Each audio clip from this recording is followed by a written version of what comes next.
This morning, I'm joined by Dr. Megan Schwalm, who is the Executive Director at the Tennessee Caregiver Coalition. Welcome, Megan. So good to see you. Thank you so much for having me. Absolutely. Megan, before we get headed to the Tennessee Caregiver Coalition, can you let listeners know a little something about yourself, perhaps your backstory, and how you came into your role at the Tennessee Caregiver Coalition? Sure. I used to work in academia. I have a PhD in educational policy and public health, and was teaching courses at the University of Iowa and worked in the chief diversity office there. And then adopted my son Maddox, who is now 14, but adopted him at birth. And he has a variety of disabilities. And I had already been, I would say, a community activist. Most of my activism was around issues of equity. Adopting Maddox just sort of pushed me even more to do more work within the disability community. In addition to teaching, I was doing a lot of consulting work on the side related to issues of disability and sort of fell back into nonprofit work because a position opened at an agency back home in Iowa, directing an early learning center for kids with disabilities, and was asked to come take that job. And so got back into nonprofit work and doing consulting work. And when I moved to Tennessee, my plan was just to do consulting work. However, I had this kiddo and I needed respite. I needed a break from caregiving. And it took 9 months of me being here and asking people, where do you get respite in this state? Until someone told me about the Tennessee Caregiver Coalition. And so I was able to get some services through the agency. And then their director position opened. And I got emails from three people who said, you should apply for this. You care more about respite than anyone I know. You're always talking about how important it is.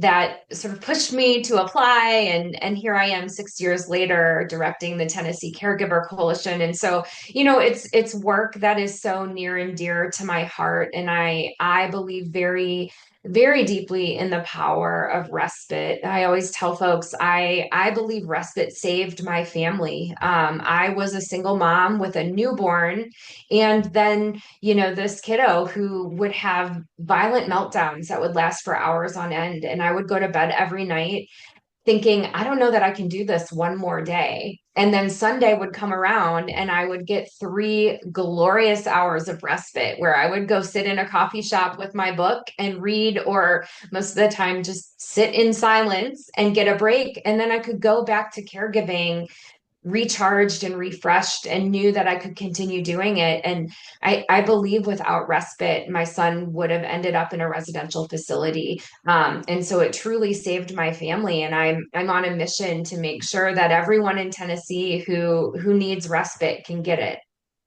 I love your guys' tagline, you can't pour with an empty cup, and how apt that is.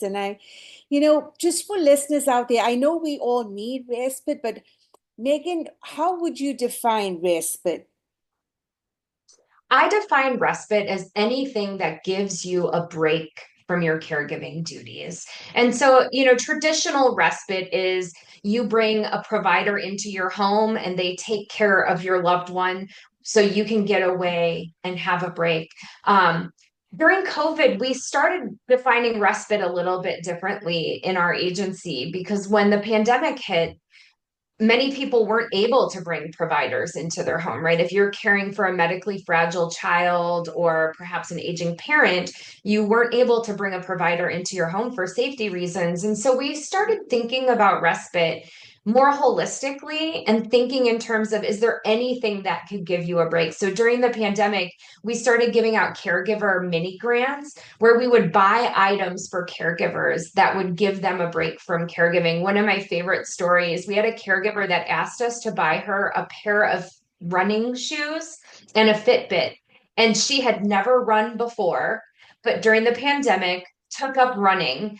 And it was, 30 minutes a day that she would leave the home, and run, and it gave her a break from caregiving, and she ended up running a marathon.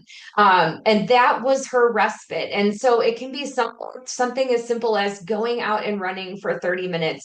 Sometimes when I can't get respite, it's me sitting in the bathroom with the door locked and music playing so I can take a few minutes break from my caregiving duties. And so it really is anything that gives you a break. We know the research shows that caregivers are more likely to suffer from heart attack or stroke, and often suffer from mental health challenges as well, because caregiving is so challenging and it takes a toll on your body and your mind. And so getting a break from caregiving, getting respite, helps decrease those negative health outcomes.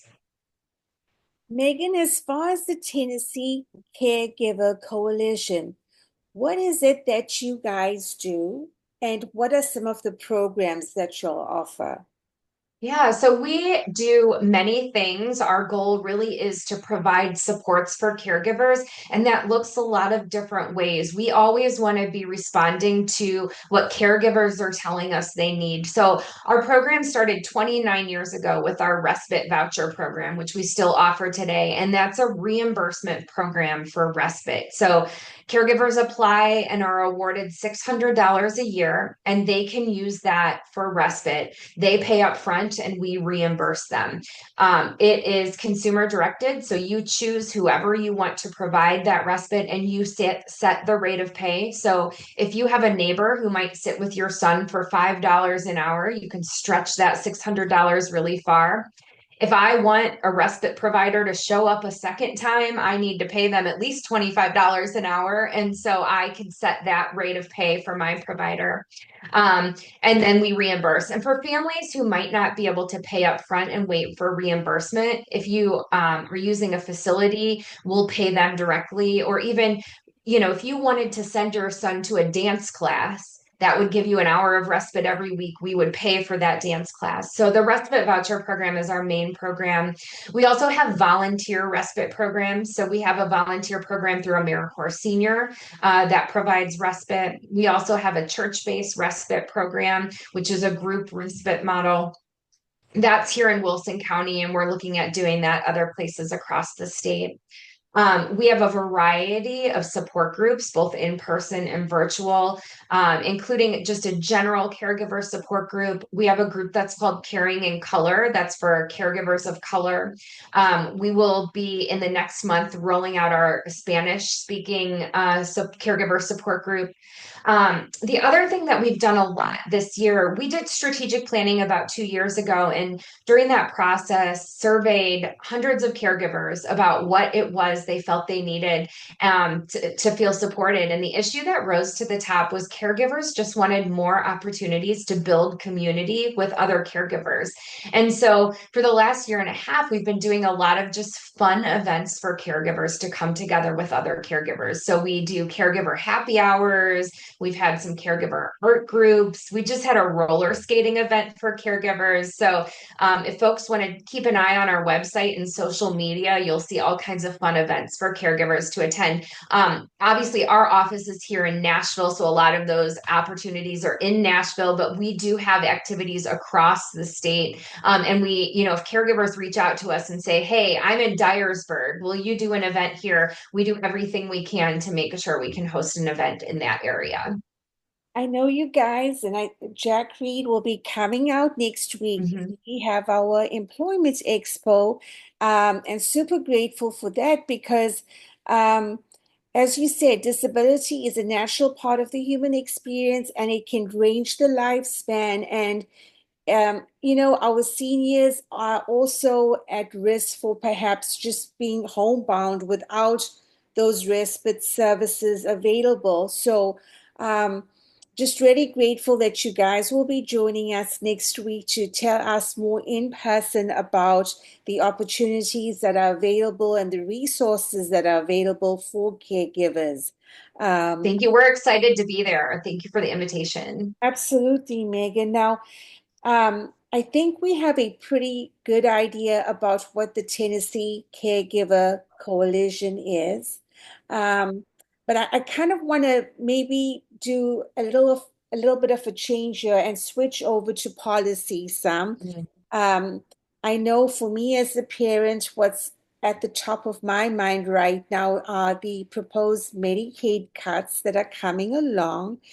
Megan, how does something like that affect the work that you guys do at your organization? And if you would like to speak generally with regards to the Medicaid cuts as well, I would appreciate your professional opinion. Yeah. Yeah, so we are really terrified about the Medicaid cuts. There are nearly 1 million caregivers in the state of Tennessee, and the majority of those folks receive some sort of services through Medicaid, whether it's direct benefits through Medicaid. So, for example, my son has a Medicaid waiver. That waiver pays for his medication. The medication he needs costs $20,000 a month. I can't afford that. I direct a nonprofit. I think even people making much more money than me would struggle to afford that. And without Medicaid, I don't know how I'll be able to purchase his medication. So there's that direct impact on caregivers. But then more broadly,